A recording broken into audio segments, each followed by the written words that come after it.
My journey into beauty started way long before I even knew that it was going to be part of my purpose. Growing up in Cameroon, West Africa, I was surrounded by influences that shaped my love for self-expression.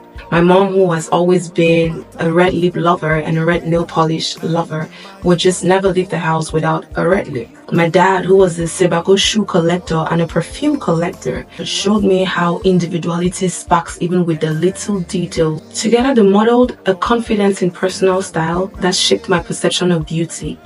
It was never about approval or attention, but more about self-respect and authenticity. Despite this strong foundation, my relationship with beauty was very complicated.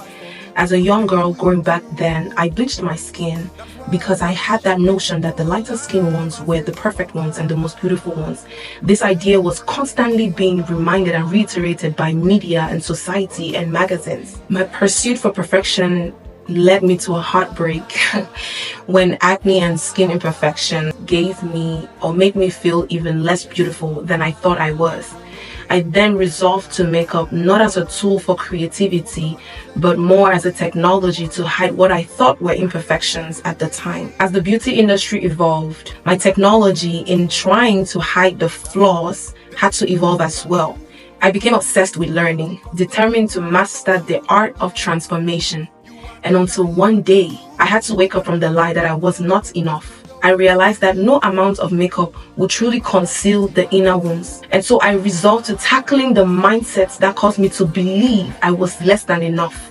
And understand and truly believe that I was fearfully and wonderfully made. I had to take a stand and determine that my soul would prosper as much as my body did. The name Elect Faces comes from a deep knowing that I'm God's chosen, even with the imperfect mindset that I once had and still carry in some areas of my life. But here's the thing, God's election is not based on your imperfection. Elect Faces is not just about beauty. I use makeup as a tool, but the work is real deep.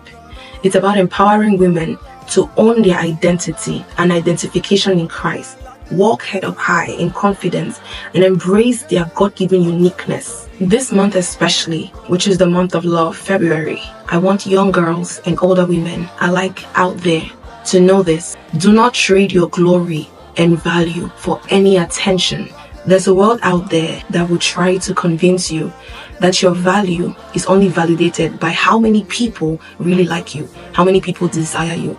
But let me tell you, your beauty is established in Christ. You are already seen, you are already valued, and you are already elected by God. My name is Tanya, and I'm the founder of Elect Faces. Behold our King.